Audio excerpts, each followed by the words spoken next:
She is an Amazon #1 best-selling author. She's a former journalist, so you know she's a writer, and an editor whose publications received multiple awards. Now I'm going to let her tell you the rest of the story because she's going to do it better than I will any day. Welcome to the show, Miss Stacy Kaye. Thank you so much. I'm excited to be here. I'm really excited to get to know you and to hear your story because holy cow. I I wanted to be a journalist so bad when I was a kid. Oh my gosh, it was like the dream job for me. So, is this something that you dreamed of when you were a kid?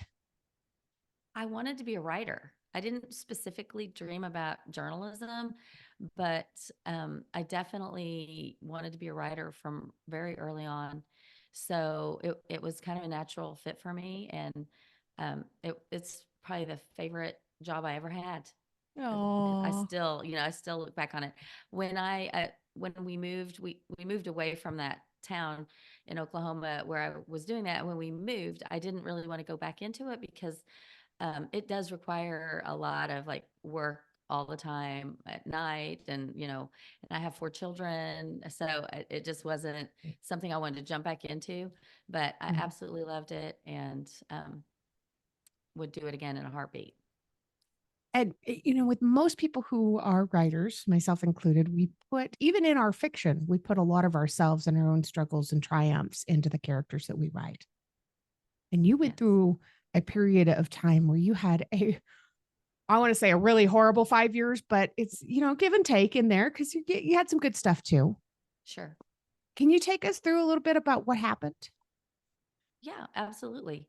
So, I grew up in a really very small town, tiny, tiny town where everybody knew everything, and I was involved in my church to the extent that I was there every Sunday night, every Sunday morning, every Wednesday night. Worked on bus ministry on Saturdays, like I was in it, and I got pregnant right out of high school. And it was one of those things where I wasn't promiscuous. It actually was the first time I ever had sex. And it just was one of those things. And so, but the response from the church really threw me for a loop because I was so, it was part of me, it was part of who I was. And not a single person from my church reached out to me to talk to me, to encourage me, to try to get me back on track or anything. I mean, no Sunday school teacher, no pastor, no youth minister, nothing. And it was just, I just became that source of gossip. And it really took me a long time to get through that. And, but I was a teenager. I was young. I was ready to get out of that town. So for me, I got married.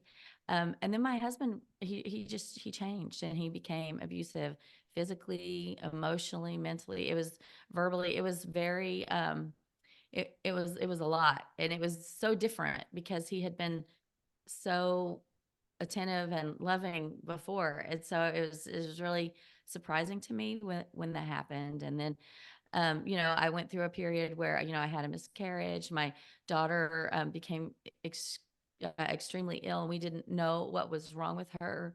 They thought she might have a brain tumor. We had to go through MRIs and all these different things. And then, the prognosis was not great because what she had, affected her central nervous system. And they told me that she would only ever be maybe 70 or 80% better. And she would always have tremors and things. And so there was just a lot that I had to deal with from like 18 to 23, and my husband wanted a divorce. We went through, all of those things. So it was just, I felt like it was just kind of like one thing, after another, almost like a roller coaster for that time.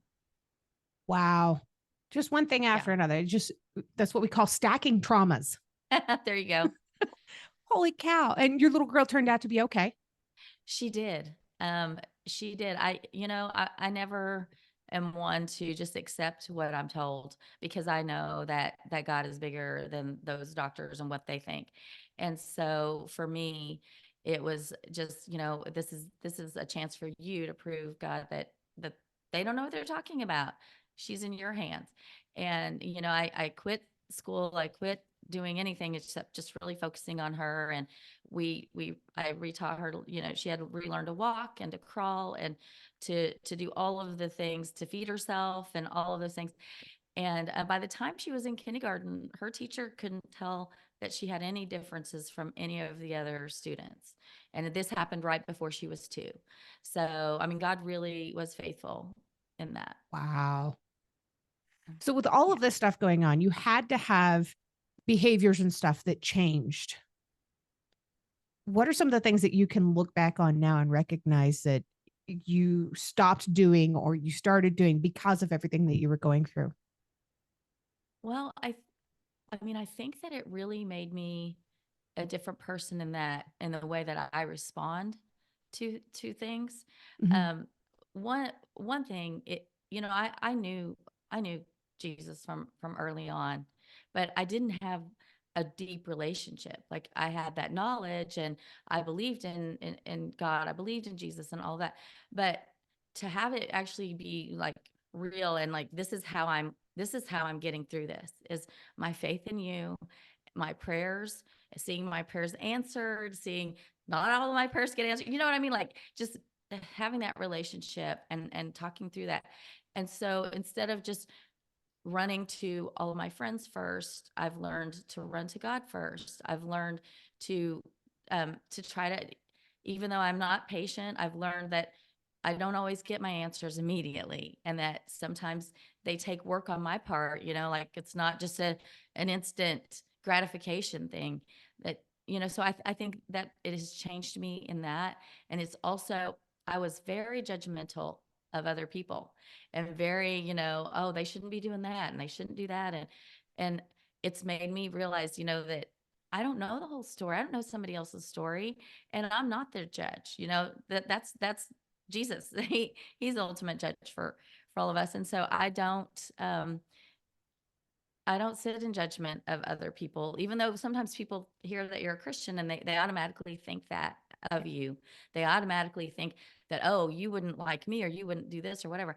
I have a lot more tolerance for, I do believe the Bible, and I do think there's right and there's wrong, but I also think that Jesus loves people, whether we're all sinners, and in fact, he loves the sinners, like the most, those are the people he went after. And I think we need to be more like him in our interactions with people and our responses to people, and not sit up here and try to think, oh, I'm this or I'm that. So that, I think that has really, all the things I went through really brought me to that place. And I know that you more than likely had to avoid church for a little while with you being ostracized and gossiped about. How long did it take for you to be able to come back around to going back to church? So the church that I grew up in, I I've gone a few times, because my mom still lives there, my dad, and sometimes she'll want me to go, and so I Oh, have that's gone. got to be hard. Right, that was really hard. I didn't go for many years, um, and I'm trying to think. When I remarried, I would got divorced. I remarried, and that was important to us. It was important to him, and it was important to me and my spouse, that I had somebody, because my first husband, even though he had told me he would go to church with me, he actually wouldn't. And so I didn't want to go and sit by myself and be that woman that was sitting in church by herself with her kids or whatever. So um, I would say I avoided the church that I grew up in more than just any church, because I really blamed the people in the church. I wasn't blaming God for it. I wasn't, I just thought it was that small town and that small church. Really, that's where I think I really blamed the most. But it did take me years to get back to that. And even when I went back, though, I will say this. So I grew up in a really conservative church, and they have different opinions. As soon as somebody hears that you're divorced, they automatically believe certain things about you, right? And Yep. so that was not something that I just went and told people. I kept that really close to the vest, and it came out. I wasn't trying to hide it per se, but I wasn't out there shouting it from the rooftops either, because you don't, I didn't want that. I didn't want that stigma of, oh, she's divorced, and all of that. So it took me a while to get to a point where I felt like, you know what? This is who I am. And, you know, all the things I've been through made me who I am. And God loves me. So it doesn't really matter what you think. Absolutely. And I've come across a lot of what it is that you're talking about too, with the people in church that they go on Sundays, but are they true Christians? Because a true Christian helps his fellow man. Right. They reach out, they care, they don't gossip. Right. If you're just doing lip service, if you're just going just to show up so that you can appear to be a good person, there's nothing about that that is actually based in Christian faith. Right. Absolutely. Yeah. Yeah. And Absolutely right. that's something that we have to remember. I mean, you wrote your book to be able to help people, right? Correct. Mm-hmm. And it's a beautiful book, by the way. I absolutely love this thing. And it is right here. Oh, thank you. Damaged goods. Look at this. It's beautiful. I mean, the colors, they're vibrant, they pop. There's a story behind this cover, too. There always is. So I just loved that the idea of this, this perfect, beautiful flower, and the petals are just kind of blowing away, because that's kind of how we are. We start out as this perfect little thing, and we're born, and then things happen to us, and life happens, and bit by bit, pieces of us go away, but we're still beautiful, and we're still perfect. In some ways, we're even better because we have that knowledge, we have that wisdom that we didn't have before. But so that really spoke to me when I saw that. So that's why I went with it. I love it. I love it. And such vibrant colors, too. I mean, this is what life is meant to be. Right. Yeah, I have a thing about, I love bright colors, and so I that kind of color, purple, is my favorite color. So I was like, I loved it when they showed that to me, because I did work with professionals on it, and they helped me with, I gave them pieces of it. I told them what I wanted, and then I actually found the flower and gave it to them, and then they did the colors, and I was like, yes, that's what I was talking about. Yeah. Well, and purple is actually a royal color. So this is one of the things that a lot of people don't realize. Many people, when they wear purple to church, it's because they are in acknowledgement that they are a daughter or a son of God, the King. Yeah. And I think that's important for us to remember whose we are and who we are. Absolutely, that has to do with it. Yeah. 100%. So your book tells what? What is it all about? So I wrote it as a devotional because I wanted to tell my story. I really felt, God was asking me to share what I went through, because I look at my life. I have 4 children. I have 6 beautiful grandchildren. I have had a blessed life. Yes, I went through some things and I've overcome some things, but I have had a very blessed life. And I'm thinking there are people out there who are hurting, who are going through maybe not the same thing that I went through, but similar things, and that are also hurting. And they just need to be encouraged. They just need to hear that God knows them, and He sees them, and He loves them, and that they are not without, they're not so far away that they can't be saved, and that He's turned away from them, no matter what you've done. And so I wanted the book to be about what God did for me, not what I did or who I am or any of that. I wanted the focus to be on Him. And so that's why I went with the devotional, because the story is not really about me. This it's there. So each chapter is a story of something that happened to me and what I went through and how God helped me during that time. And then there's, the devotional portion at the back. And I'm not a Bible scholar, so I'm not interpreting that or anything. I'm just saying, these stories kind of correlate with what we were talking about, and, read them for yourself. And what is God telling you? Because the Holy Spirit speaks to you as differently than He's going to speak to me, and He's going to reveal things to you differently than to me. So I'm not going to tell you what to think about what you're reading. I want you to think about it. I want you to write about it. And I have a free workbook, even, that if people send me that an email requested, I just send them the workbook, and they can just, have that if they don't want to write in the book or whatever. So That's awesome. And how would they reach out to you to grab that? Because that's good info. it actually, there's a QR code in the book that, yeah, they can just scan it and it comes right to me. Oh, So that's slick. I like it. yeah, yeah. I need to implement something like that. That's a really good idea. Yeah. So, with everything that you went through, did you find that writing about your experiences and your story, do you feel like that was helpful with the process for healing? So it was interesting because it was it was therapeutic in some ways, and in some ways it was almost traumatic again because I had to re-experience those things. I had to go back through those feelings that I had really, I had compartmentalized away, and I had dealt with them before. So it wasn't devastating or anything, but there was crying. There were times like there are still things that if I read them, I will still cry or whatever. And so because I would try to read it out loud to my husband or, have somebody talk to me about it. And some of it's still, I'm still tender about because, it's just my story. It just happened. But I did find it to be, I started this during COVID. I decided, I had time that I wasn't doing anything. So I just kind of decided I'm going to do it. So I went through, I got my outline ready and I started doing the stories. And I think it kind of hit me what this was going to be actually like to go through. And then I got super busy because I'm a real estate agent as well. So I got very, very busy.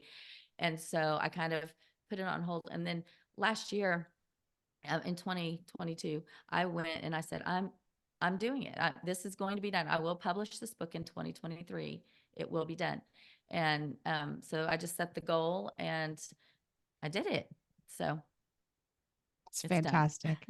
And it came out, let me see here, October 12th of 2023. Uh-huh. I love that. Did you have a significance for that date, or is that just the date that you're like, I'm going to do it by then? Yeah, I wanted to have it done I really wanted to do it before Thanksgiving because I know you get super busy and focused on the holidays. And so I had it in my, on my goal sheet was to have it out by before November or by November. So really it was just a matter of when I could get it written and edited. And you do several passes of editing. Even though I am an editor, you don't want to edit your own work. So you have to, it has to go through several hands and go through all of the channels because you want it to, I wanted it to be a professional book, right? Right. And you want it to shine. Yes, And yes. looking at these I want reviews, people to enjoy reading it, and I've been very blessed. I've had several people reach out to me, or even in their reviews, right, that how much that it's helped them or it's helped them get back on track.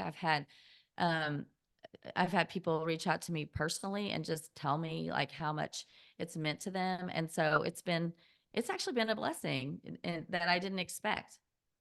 absolutely. I'm You looking at never these reviews. know how people are gonna react.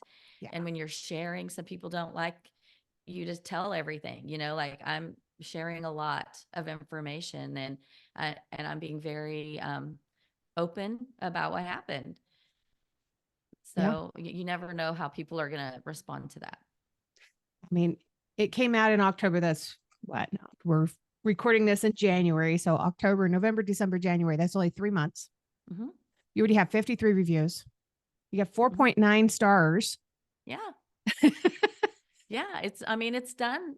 better than I expected. And I honestly, I've prayed about it and I've just said, I feel like I've done this. You've asked me to write this book. I've written the book and I'm just praying that you put it in the hands of the people who need it and who can, benefit from it. And, I'm just going to let God be in charge of that. And I'm going to do things like this as much as I can and get it out there as much as I can. But, we'll just see. It's in God's hands. Honestly, it's been a blessing to many people. I mean, anybody can go to Amazon and read the reviews, but just reading it, you can see where this would be a blessing to other people. It's really cool. Has your daughter had a chance to read this? Yes, I actually had her.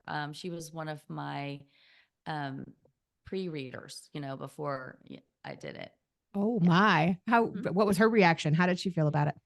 She actually, I mean, she liked it. She was a little nervous about, at one point she was like, I don't really want to be in the book. And I said, well, you're the story. I said, I'm telling the stories, and so you're in the book, but no, you're not named in the book. And she said, yeah, but she was a little nervous about that. And I said, she said, those are kind of my stories. And I said, no, they're actually my stories, and they're God's stories. And you're in them. And, I want you to support me. And if you feel really uncomfortable, I want to know. And she was like, no, I agree with you. They're God's stories, and they're going to help people. I think that people are going to be blessed by it. She's been very supportive. So, how about your new husband?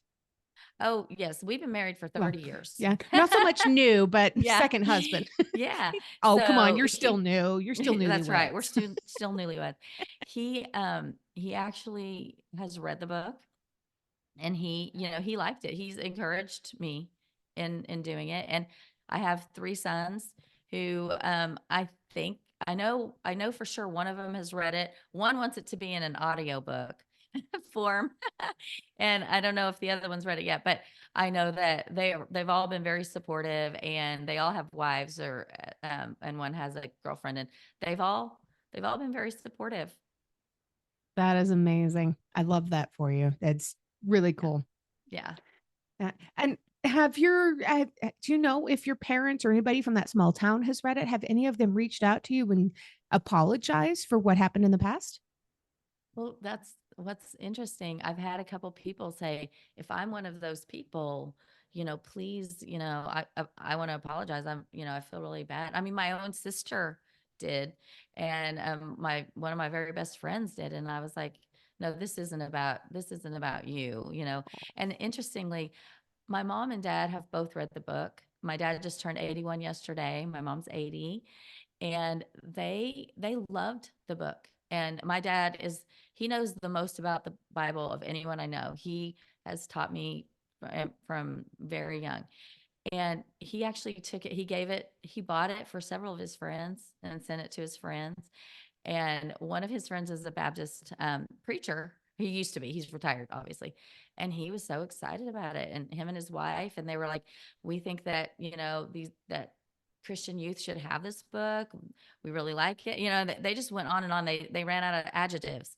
So it was really nice. So I felt very supported. And I didn't expect that. I mean, I didn't think I was going to hurt anyone's feelings, but you never know, because I know how hurt they were, early on when it happened. And so you just never know, like, if we're bringing up these old feelings, and, if I'm embarrassing them further. But no, they've been even telling their friends about it and buying it for their friends. So, yeah. That is amazing. I love that. I hope it catches fire in that small town and teaches people, your actions are remembered and they're hurtful. And please search yourself to figure out who you are. Right. Right. I think we all need that reminder sometimes. I know I've needed it a couple of times. Yes. Well, it has come to that part in the show. I have to ask you the last question. Okay. It is absolutely my favorite question, always will be. And the answer can be different based on what day of the week it is and what you're feeling right this moment. Okay. So what is one thing that you truly love about yourself that's not related to your physical appearance? Okay. So I think I would probably have to say that I genuinely care about people, and I love helping people. It almost to my detriment. Sometimes it is, because I will put others well ahead of my needs. And, I hope that's something that I'm remembered for, and I hope that I make a difference to others. And I think that's a good trait to have.